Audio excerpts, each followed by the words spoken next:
Just a little bit briefly to tell you about myself here.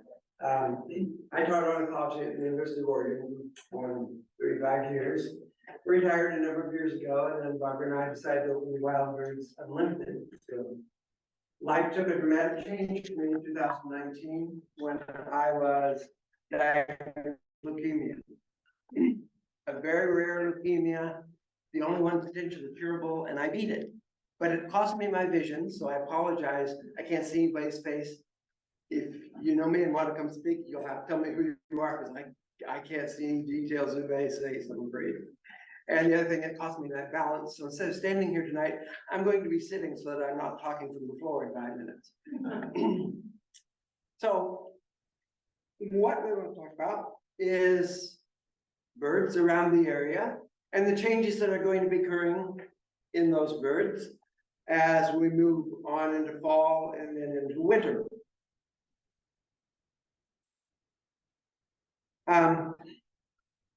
Let's see where to go. Okay. So we can look for now.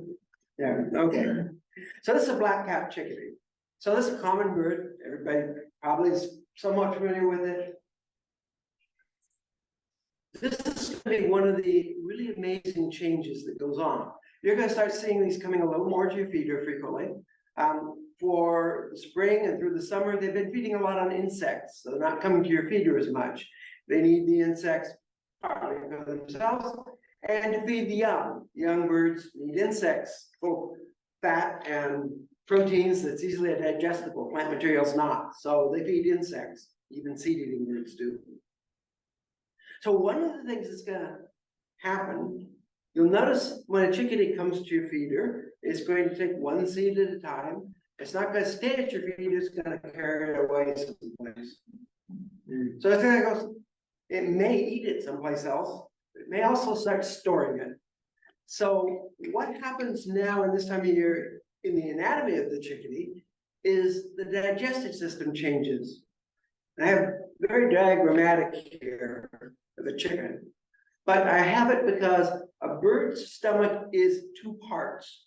The rear part of it is called the gizzard, and it's the muscular part. It grinds up seeds and all that. So it's very well developed in seed-eating birds. The front part doesn't have a simple name. It's the proventriculus. It's the acidic digestion. It's well developed in birds that eat fish or raptors that catch mammals, or things like the chickadee has been, because it's eating a lot of insects. But now its diet is changing to include a lot more seed. So that part of the stomach is starting to decrease, and the gizzard is starting to become large. The reversal happened in the spring, but now it's changing its digestive system. And something else really remarkable happens. You saw that one with a seed in its beak or in its claws. It's carrying away, it's going to store it. Well, that's the winter supply of food. Sure, there's still plenty to get, but it stored a whole bunch of seed. Now it has to remember, where did I put all the seeds? Amazingly, the brain grows. The part of the brain responsible for memory increases in size. My neurologist found that absolutely astounding, because you can't change the brain, but it does. It'll reduce in the spring when it doesn't need as many seeds. But right now it's changing from a diet of insects to a diet of seeds. It needs to remember where they all are, so that brain gets enlarged. So where's it going to take the seed? Where's it going to store it and remember it? Now, in the surrounding hillsides of And that's the one. oh, okay. This is, yeah, sorry, I can't see that well. This is what it's been eating, the insects that it would be feeding its young, and now that change that's occurring. Another species of chickadee that's around here is the chestnut-back chickadee. They're more in the conifers. They're up in the surrounding hillsides. They're the most abundant one in the coast. But unlike the black-capped chickadee, it doesn't store food. So its brain doesn't change at all. It's only that one that does, not all chickadees.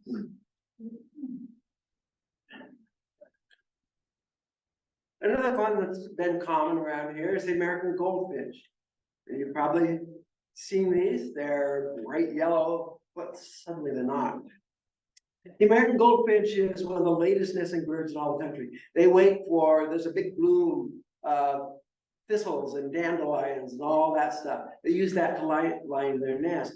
And I said, birds feed their babies insects. This is one exception to that. This bird feeds tiny seeds like dandelion, thistle, feeds those to the young. Most young birds can't handle it. The goldfinch is the only one that does. And they wait till late in the summer when there's a big bloom of those things. So they have it for nesting and for feeding. So earlier in the year, you might have seen a lot of these around, and they're bright yellow like this. And you wonder, where did they all go? Well, they do wander around. They don't really migrate south that much. They wander from place to place. You may have a whole bunch in your yard now, and 2 weeks later, they're all in your neighbor's yard down the road. But they won't look bright yellow. They will have lost that bright yellow plumage, and now they'll spend the winter looking like this. So if you saw the bright yellow ones, and you still see a whole bunch at your feeder, they didn't go anywhere. They just changed into winter plumage. This is another one, small finch called pine siskin. Straight, very sharp little beak. These birds can be very, very numerous at times. But this past year, we saw hardly none. Now, most birds have an area that they go from north to south in a general region where they will migrate, the migratory species. This one doesn't. It's called an eruptive species, not eruptive like volcano. It's IR, eruptive. So the population is mostly up in Canada. And if there's a good food supply, why migrate? I'll just stay here and breed here. So we didn't see very many of them this year. Now this year, we don't know what the crop is like in Canada. So there may not be as many pine seeds and other things available there, and that will cause them to move down. There's been times that we have very big numbers of them showing up here. We never know from year to year what it will be. Fires could have been too. And all fires and Fires gas in could be a Canada problem. could impact One thing I'd like to point out here, this is an old photo before we opened the store. So the seed that's in this feeder, you might see some sticks and things like that in there. We don't allow that in our seed. Our suppliers have to give us 100% seed, no sticks allowed, or we can reject the whole lot. So that's an old thing before we open the store. So you might see another strict bird like this. This is the house finch. The male are here all year. The female is like this. This one's probably in molt, so she's pretty ragged looking right now. But you can see she's got a sunflower seed in her beak. And just brown streaked, kind of a drab looking bird, as opposed to the male, which is the bright red over the head and the rear end. Now that's important that he get this bright red. They love the sunflower seeds or the sunflower out of the shell. They're very attractive to them. Yeah. And the bright color is very important because they get that color from eating plants. This is carotenoid pigments that only plants make. Birds and other animals can't make it. But there's plenty of it in their diet. They don't have any trouble getting it in their diet. And as the feathers are developing, the color gets put in. It's the only time you put color in the feather is as it's growing. And he's nice and bright in color. And that's important because females like really bright colored males. They're much more attracted to a bright colored male. And in a way, that's reading his health. He now knows where all these good foods are that's going to get this rich color, but also the immune system uses these pigments. So if he's not healthy, the immune system's going to grab a bunch of them, and he's not going to look so bright red. He's going to look a little like this guy, a little more orangish. Now, he's going to have a little more trouble getting a mate. Females are going to be looking for the brighter red ones. I don't really want him, you know. If I have to, okay. But now, if it's because of his health, he may get into good health. And then the next time he undergoes a molt, he's found all that good food, he's in good health. Now his feathers will come in nice and bright red. So, but until then, he's stuck with what he's got right now. Now, I did make a note. These birds were introduced into Hawaii, they're native here. They were introduced in Hawaii, and they're all yellow there because they don't have the right plant pigment to incorporate in the feather. It's yellow, and they can't change it. So the black-capped chickadee again, and the other thing that they really like, in addition to the sunflower, what we have is a product called bark butter. It's a suet product, and you can see it spread above the feeding hole there, and the chickadee has a little bit on its beak. It's a blend of peanut and suet, and I think it's very, very attractive to the birds. They love this stuff. So here's the chickadee coming in and taking it right up the feeder where we spread it. We sell it in these tubs like this. And here's a little ruby crown kinglet. Now, these, they breed up in the mountains, but they'll be here arriving most any time now. And they'll spend the winter here. Tend to be kind of in the underbrush. They're very small. Bright red crown on the males, but you don't see that unless they get excited. So typically you won't see that. But they have golden slippers. they have yellow feet. You can see better here. And it loves this bark butter as well. I tell you that they love the suet, and the suet is important. It's fat. Fat is important. The fat is the fuel for migration. The fat is the fuel to survive the night. So the fats are very important for birds.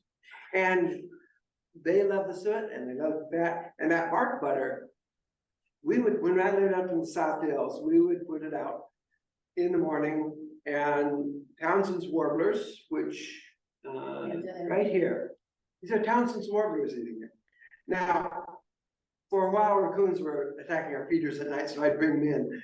But in the morning, I took the feeder out to go hang it, and before I could get to the hanger, I had a Townsend's warbler on the perch, one on my hand, one over here. They were everywhere, and they're waiting for this stuff. And as I'm spreading it on, they're taking it right off my finger.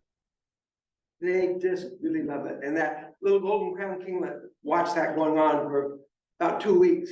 Come close, but it wouldn't take it off my finger. And finally, after about 2 weeks, it watched these Townsend's warblers taking it, and finally said, okay, I've had enough. And it came down and it took it off my finger. It was great fun. We had upwards of 20 of these birds every winter that would come up and see these yellow heads all popping up out of the brush and coming flying toward us here to feed. They breed in the mountains up here. They are here in the wintertime, usually not right on the valley floor, usually up just a little bit, but you don't have to go very high elevation to find them. They're all around the foothills there. They like the suet as well, but it's nice to have this colorful bird in the wintertime. This is the female, and she's still very colorful. And the male is equally colorful. He's got a blacker, richer throat. Now, I should say they breed up in the mountains, but the birds that breed in the mountains go to southern Mexico for the winter. And the birds that we get here in the winter breed up in the Queen Charlotte Islands. There's a whole shift in the population, even though it's the same species that are here.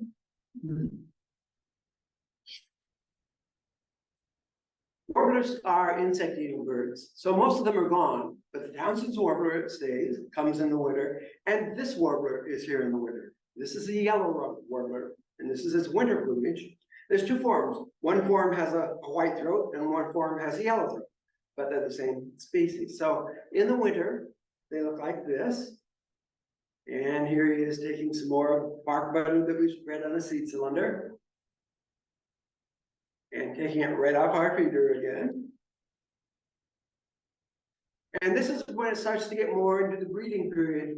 The one with the white throat is called a myrtle warbler, the myrtle form of the yellow rump warbler. They all have that yellow rump though. Yes, and this is one that's called the Audubon's form of the yellow rump warbler. That's the one that'll breed in the foothills around here. The one with the white throat, the myrtle form, breeds in Canada and eastern US, but we get a lot of them in the wintertime. So those are some of the changes you see. Now, if you'll hang out suet, this is something else you'll also get. There's a lot of bush tits. Bush tits are small birds, and you don't see one, you see a lot of them all the time. They're all moving all over and coming in. They'll come in a big flock, and they'll feast on your suet for a little while and disappear. Half an hour later, they all come back again. They're wonderful little birds to have around. Now, to tell them apart, this is a female, and the only way I know to tell them apart, you can't watch them lay an egg because they're down in that nest. Other than that, is to look at the eye. Males have all dark eyes, and females have that cream color around the outside of the eye there. Otherwise, they look identical. But they're wonderful to have around. They're not seed eaters, so they're not going to come to you and seed you put out, but suet products and that bark butter, they'd be very well attracted to. Another one you're going to find this time of year, which many people won't like, is the European starling. Starlings aren't native. They can take over a bunch of native cavity nesting birds, and they're not well liked by a lot of birders. But they're here, and we have to deal with them. Now, in the wintertime, they look like this. All that speckling that's there, that's the tips of the feathers are white. And as we get further into spring, those feather tips all start wearing away. And you get then to the breeding plumage, which instead of changing into different feathers like some birds do, this is old, worn out plumage. All those spots have worn out, and now you're in the breeding plumage of the starling. But right now, they will look very speckled like this. Starlings are much loved in Europe, where they are native. If you look up on YouTube murmuration of starlings, you'll find where there's 20, 30,000 birds all swirling around and swirls through the air. It makes quite a show. We don't get that much here, but they were deliberately introduced in the 1800s by a gentleman who was, I can't remember the name of his organization, he was almost a sole member, however. But the mission of the organization was to introduce into North America every bird mentioned in Shakespeare. He didn't succeed, but the starling is mentioned once in Shakespeare, and it got here. And they were actually introduced lots of places all over the country, including Portland. They all died out. And then one final introduction of 50 birds on Long Island took. And from that, we have our millions and millions of starlings.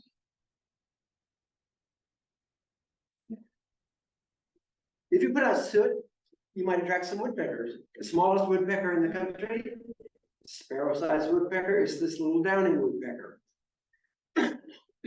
It's a nice one to have. It can be fairly easily attracted into an urban environment. Again, not seed eating, but they like the suet. Male and female look very much alike. This is the male. The way to tell is that little red patch on the back of the head. Female doesn't have that, otherwise they look the same. There's another view. This one's the female, and she lacks that red on the head. There is another one which looks very much like it, but a little bit larger, a little longer beak, called a hairy woodpecker. Now, they're not quite as common in the urban areas, but the surrounding wooded areas, they may come in.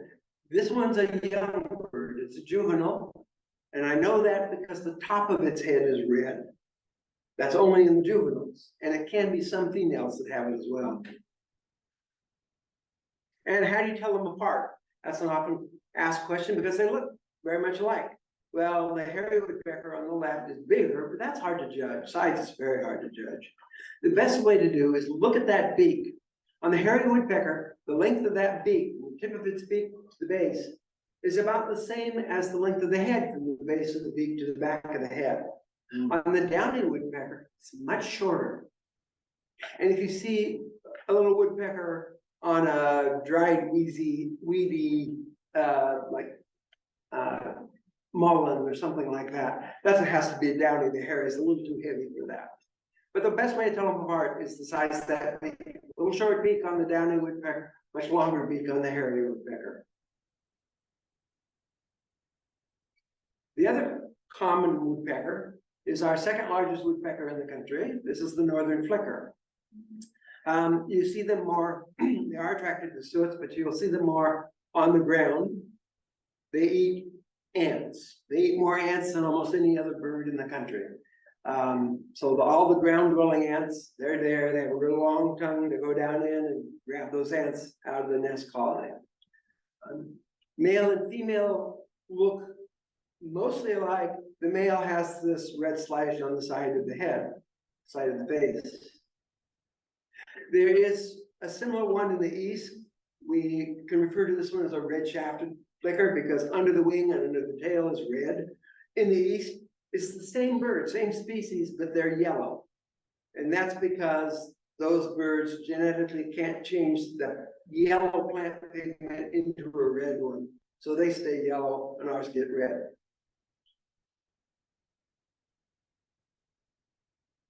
You can see a little of that red under the wing as it's on the feeder. Now, it's a little hard for them on a suet cage like this. They wrap their tail around. It's a little bit awkward, so they can do it. But we have a way to make it even better for them. We have the suet cage with this paddle on the bottom. That's a prop, the tail prop for the woodpeckers. And you can see male and female here, the male with the red slash in the face and female on the other side.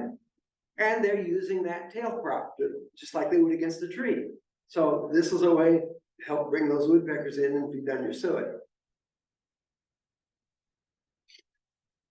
Now, if you see one like this with a red head, they're not going to be as attractive to your suet and the food you put out, but they may be around in your yard. This is a red-breasted sapsucker. The sapsuckers have that all red head and that white slash on the side. Now, they are not red-headed woodpeckers. They are woodpeckers with a red head, but the red-headed woodpecker is a bird of the eastern United States. There's only 2 individuals that have ever been seen in this state and in the far, far east side of the state. So we don't have red-headed woodpeckers, but the woodpecker with a red head is a red-breasted sapsucker. And you can see some of the sap wells here. It chips off the bark. Some orchardists don't like them because they draw in these holes in the tree. The data shows that they don't kill the tree. It's very, very rare that they would ever kill a tree. They might impact one branch on a tree, of a young tree, but in general, these are very important birds to the environment. And many things feed on the sap wells that they keep open. There's a lot of insects that provide food for other birds. Other birds come to feed on it, and hummingbirds.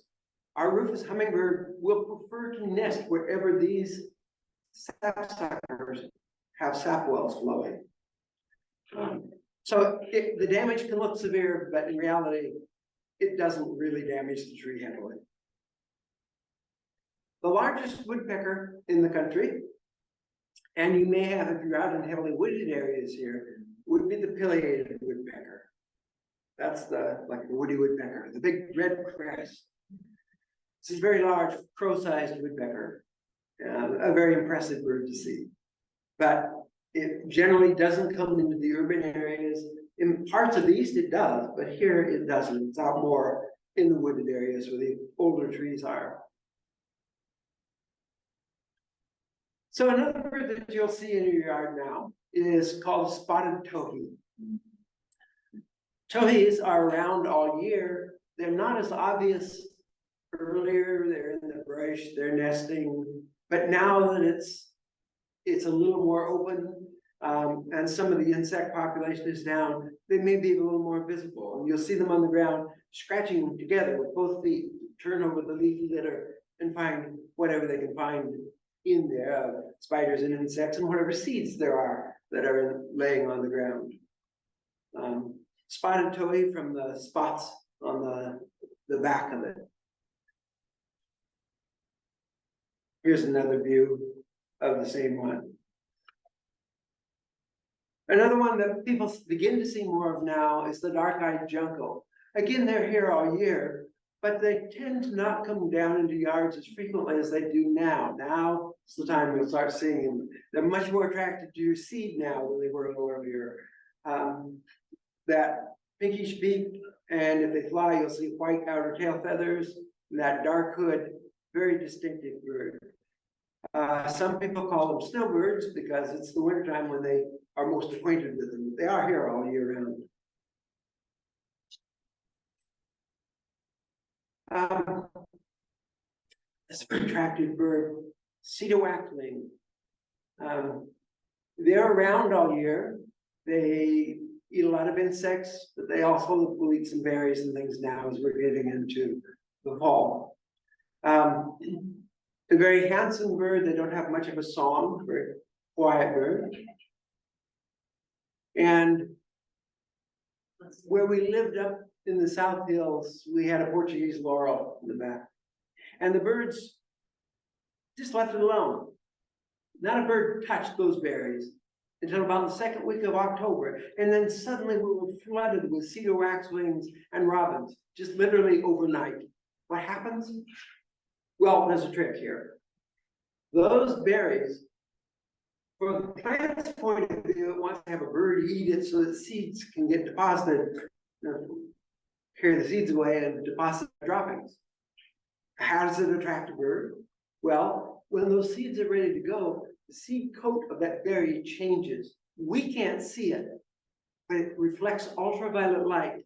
We don't see ultraviolet light, but birds do see ultraviolet light. Now that berry looks different. From one day to the next, it looks different, and they swarm in and love those berries. They would clean the whole hedge in like 3 or 4 days. And they get a little drunk Yes. because they ferment. And so they kind of loop around, and had one hit the slide on one side and hold it for about a half an hour until it came to. And for us, it was mostly robins and the cedar waxwings that did that. Another bird that may look a little similar to the robin that you'll see in the wintertime now, especially as we start getting colder and snowier up in the mountains, then they'll come down, and it's a varied thrush. It's robin-like in terms of that red breast, but they have that black streak across the breast, a nice eye line above the eye, and more orange spots on the wing and back. But this is one that you may not be familiar with. They're up at higher elevation, and people don't see them very often, but now in the wintertime, they start turning up in backyards. Canada robin, is that what you're Some people, yeah, they get various colloquial names, Canada robin and Oregon robin and some others. Officially, it's a varied thrush. And let's see, I don't know if I can do it here. That's not very good, but it's a buzzy whistle like.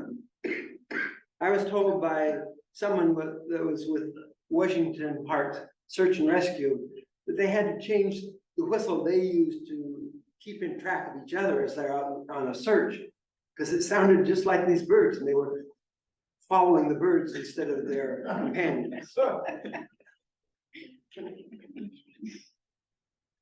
Song sparrows are here all year. Again, it's a bird you're going to see a little more of as it gets this time of year. This one looks really nice and fat. It's just all fluffed up. It's cold, so fluff up those feathers, get a lot of air in the feathers, and help keep warm. But it's a common bird in all across the country, and we have a lot of them.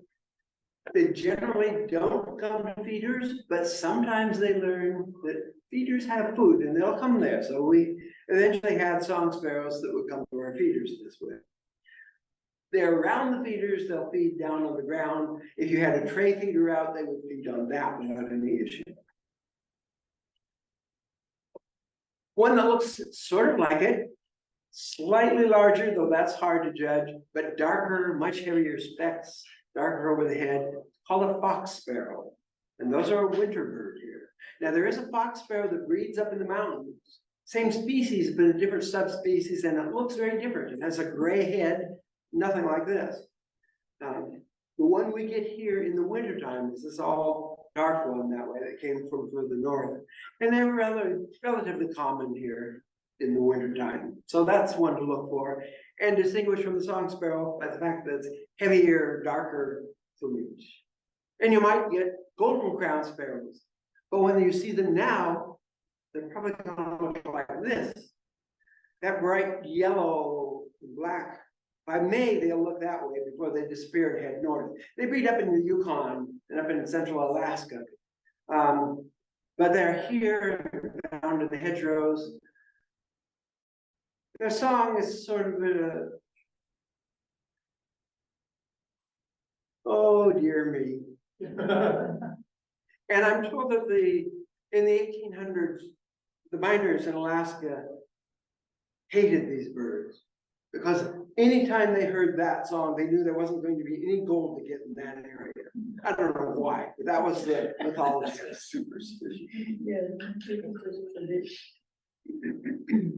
Just so you know, there's a good, half-minute delay, Oh, okay. so it's been a little. Yeah, Just so you know. well, what I'm seeing on my screen changed instantly, maybe it's Yeah. slower there, Yeah, I'm it is. sorry. This is a white crowned sparrow. You'll see those a lot in various places this winter, but you won't see them with a nice big juicy grub like this. This bird has that nice caterpillar because it's gonna take it back and feed it to the babies. It doesn't eat it, but the babies eat it. Full of rich protein and fats, really good for the growth of the babies. So if you have a somewhat messy yard in the spring with lots of larvae caterpillars in it, that's great for the birds because that's the food for the babies. But they're predominantly seed eating, so they'll be around. They don't come into feeders too much, but they'll feed on the ground underneath your feeders. And it's quite an attractive bird to have around. Oh, mine changed, that one didn't Yeah. change yet, I see. There we go. There we go. That just popped in. Okay. I have to be careful not to go too fast. That's right. Except you don't stay too long. Yeah. So another bird that people have different opinions about is the crow. And I'm seeing there's quite a like tag here. Yes. Crows are actually really marvelous birds. I know a lot of people don't like them, but many of us really love them. They're one of the most intelligent animals on earth, more intelligent than dogs. I mean, these are really amazing creatures, what they can solve and what they figured out. John Marslow at the University of Washington did a study on crows. It's been 11 years now, I believe. And there was a Nova TV show on it some years ago. But what he did was to go out around campus and he wore an ugly caveman mask. And that's what they had on when they took birds out of the nest and banded them to mark them so they would know. And they had somebody else go around with, I think it was a Dick Cheney mask actually. And that person didn't handle the birds. So that's the only time those birds were handled. Every time somebody put on that mask and walk around campus, the Dick Cheney mask was left alone. The caveman mask was attacked, harassed. It's been 11 years. They put on that mask once per year and walk around campus, and the birds still attack them. Furthermore, they put on that mask miles away from campus, and those birds attack them. Now, those birds aren't on campus. How did they learn that from the birds that were on campus? We don't know, but somehow there's a communication going on. These are really quite intelligent, amazing birds, very good at problem solving. So because they're so intelligent, they also can be a little bit mischievous, and that's what makes them, I think, a little unpopular sometimes. We had a deer many years ago. A deer would come through our yard and the crows would harass it. But then it was much more fun to harass the cat. Go down and pull the tail of the cat. Go pull the tail again. One discovered we used to feed hazelnuts and they get in the rain gutters. And one accidentally dislodged one and it went down and rattled all around in the downspout and startled a squirrel down below. Well, that's great fun. That's crows spend a long time searching for nuts, grabbing them and dropping them down the downspout and looking over to see what would happen. So they can be a lot of fun. And it comes up here. This is one that's a little bit wet. What's the difference between a raven and a crow? Ah, okay. Ravens and crows are very closely related. Ravens a little bit larger of a bird, a little shaggier appearance to it and a heavier bill. Ravens don't want to be around people very much here, so you'll find them out by the airport or up in the mountains and other places. If you get into Alaska, they tend to come more into towns and around the dumps and things like that. But around here, the raven are going to stay pretty much away from people. But again, highly intelligent birds. A lot of work has been done with them. Ravens have a much bigger beak. And they have a shaggy rock, appearance. a shaggy rocket under that. Kind of a heavier. Yeah, heavier. Yeah. Overall. And they have different vocalizations. They go like, "Wah," and the crows are like, "Ah." So the relatives of the jays. This is Steller's jay, which you'll find up in the coniferous forests. Now, it's the jay with the crest. It's not blue jay. It is a blue colored jay, but it's not a blue jay. The blue jay is a bird of the eastern United States. And it's up here. Yeah, there you go. So that's the blue jay of the east, the real blue jay. But our bird with the crest is the Steller's jay. We'll get there. And then around town, the jay that's more common around town without the crest, still nicely blue colored, It's overlapping the slide, that's funny. is it? Yeah. Is the California scrub jay.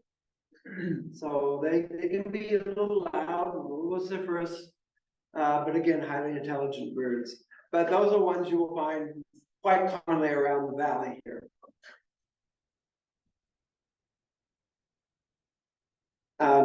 Wonderful blue color.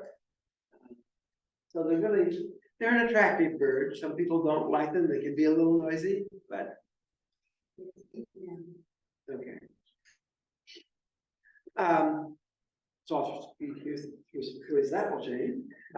Red-breasted nuthatch is one that will come to your feeders. They love the sunflower seeds that we provide. And if you see one hanging upside down, well, like this one on the suet when it comes up, nuthatches are the only birds that will go head first down the tree as well as up. Other birds turn sideways, but not head first down. And then I'll try to wrap it up here. You may have mourning doves, which are a nice attractive bird coming in. They'll be more attractive to your tray feeders than a tube feeder.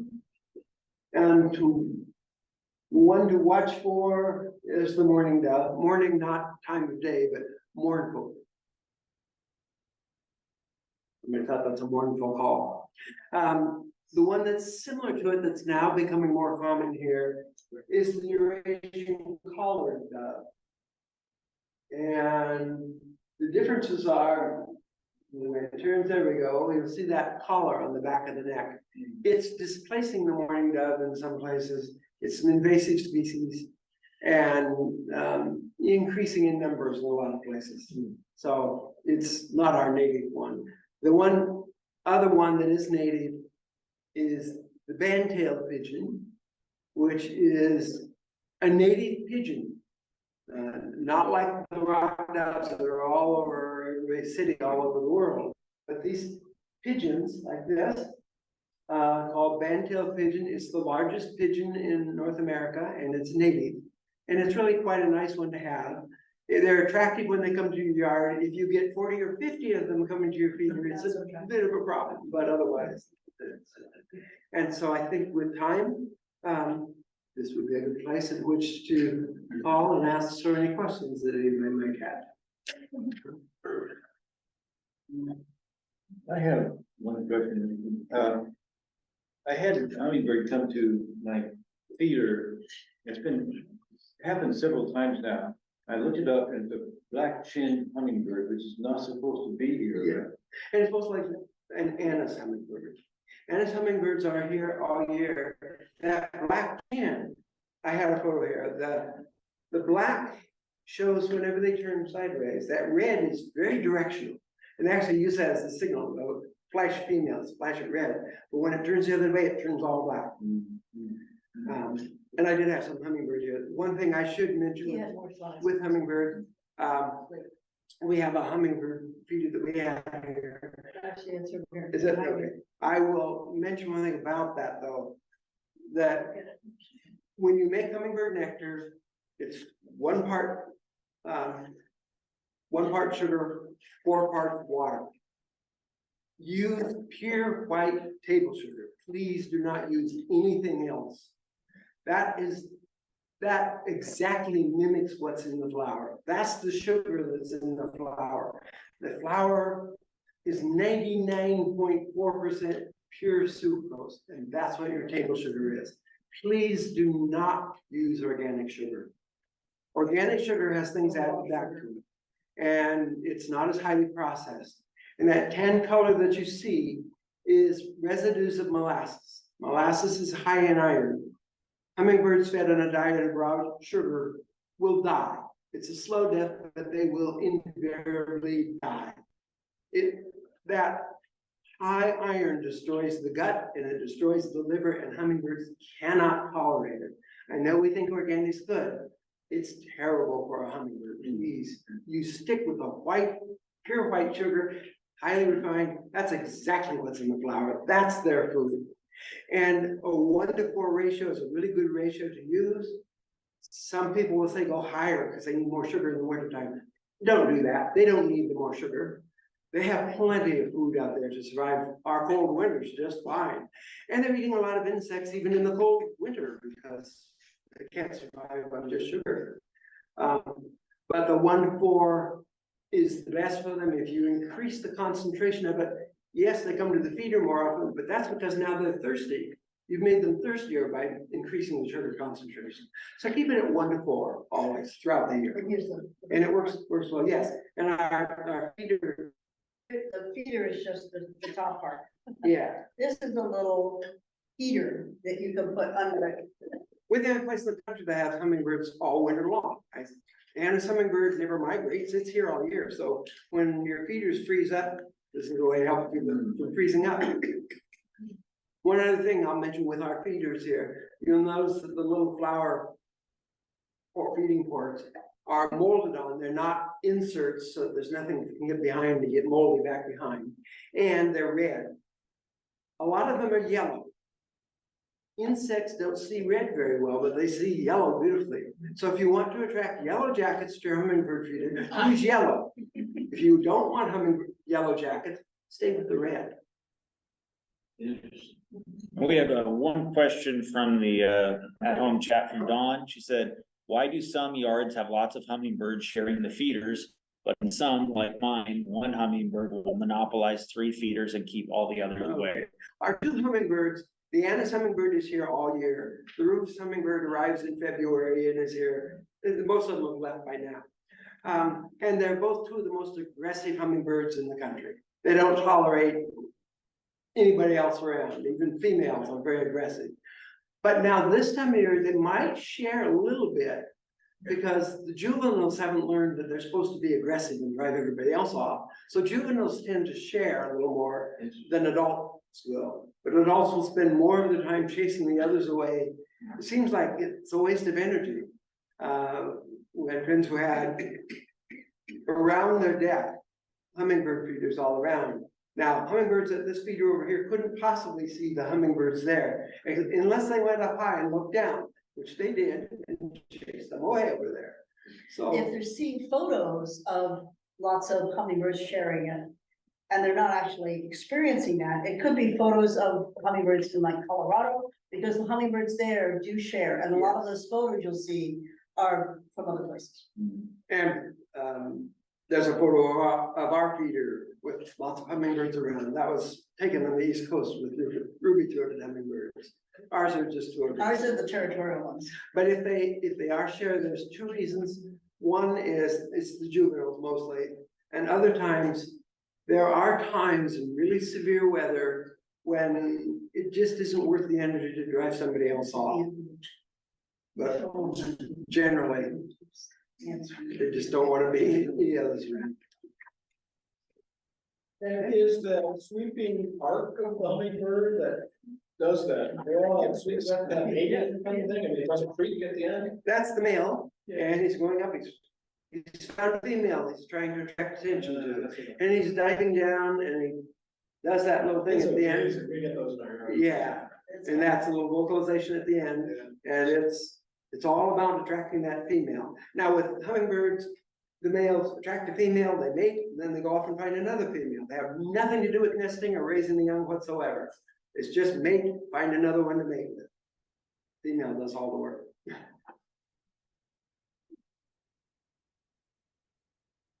Well, thank you.